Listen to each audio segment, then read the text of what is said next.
what do you think? Do you care about Greece? Are you on this edge of your seat? Are you repositioning into this weekend where there could be a lot of risk?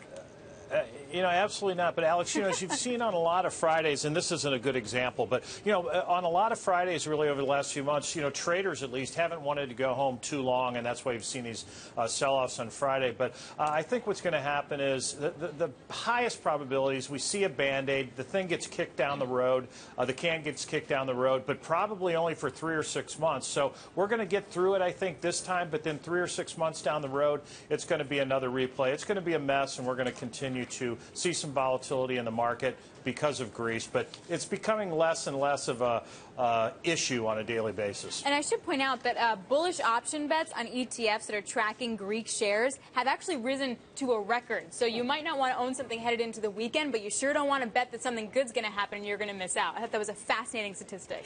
Yeah, well, it's interesting in credit markets. There was a great report by Barclays analysts today that they were talking about how credit trading has fallen to the lowest level of the year in the past week, and this really is because there has been such uncertainty in Greece, in China, about the Fed. It's just getting too much, and people don't want the risk. Dealer positions have actually come down, meaning that the assets they have on their books are coming down. People are trying to, exactly what you're saying, clear off what they've got before this tumultuous, inevitably, week ahead of us. All right, so I want to talk about something happening in the U.S. More good news. Consumer sentiment in the U.S. rising in June to its highest level in 5 months.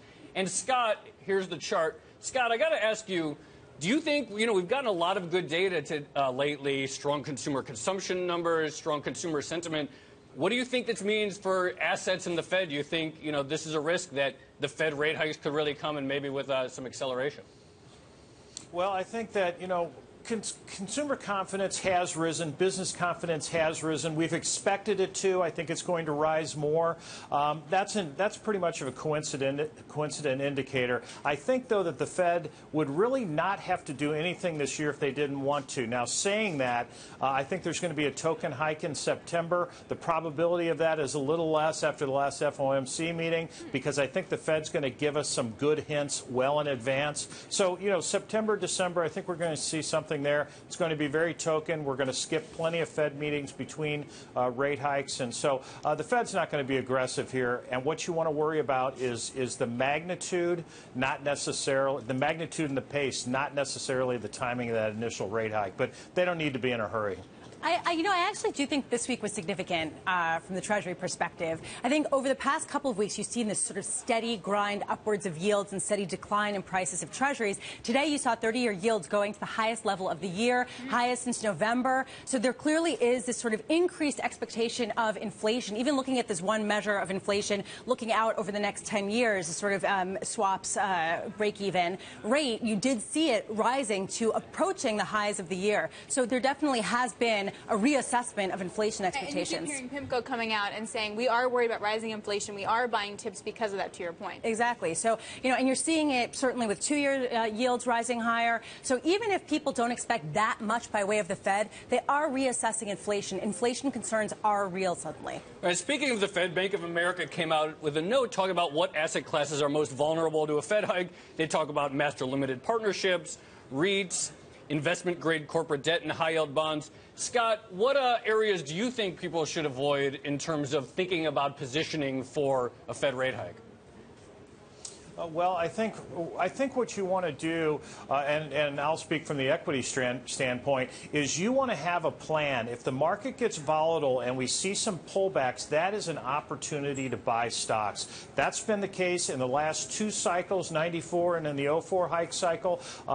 For the next multi-year period, stocks traded higher. So Fed rate hikes means the Fed has some confidence. They're not always right, but I do think that things are getting better. I think the cyclical bull market has more room to run. And as we've done for the last 4 years with our clients, when we see market pullbacks, we want them stepping in there to buy stocks. Retail investors are sitting on too much cash. They're underinvested in stocks. They need to take advantage of downside volatility.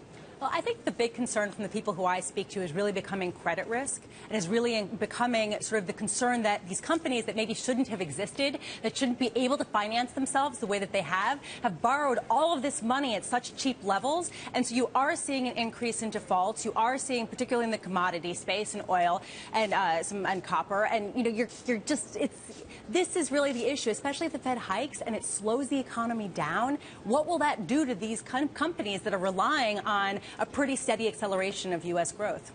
All right, so one of the most amazing market moves of the week had to have been what we saw in China. And talk about relying on U.S. growth. Right. Bam. So the Chinese stock market has had this incredible run up this year.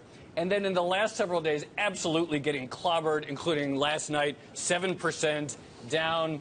Scott, are your clients interested in China? And what do you make of this seesaw market?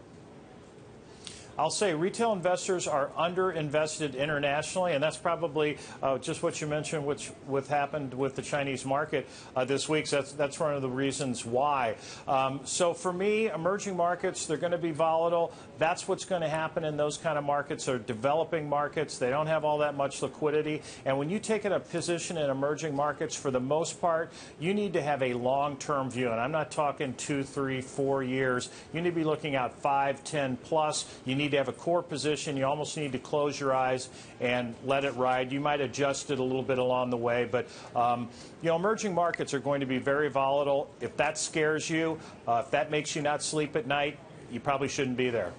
Scott, you know, it is a fair point. And I think that, to your point also, I mean, the volatility that we've seen in Chinese stocks, okay, so Morgan Stanley is saying it's not a buying opportunity, okay, the buy on the dip doesn't apply here. That said, there was a great story out on Bloomberg today saying that there are $21 trillion of deposits in Chinese banks. So these are people who have all of this money because of the incredible acceleration of the economy.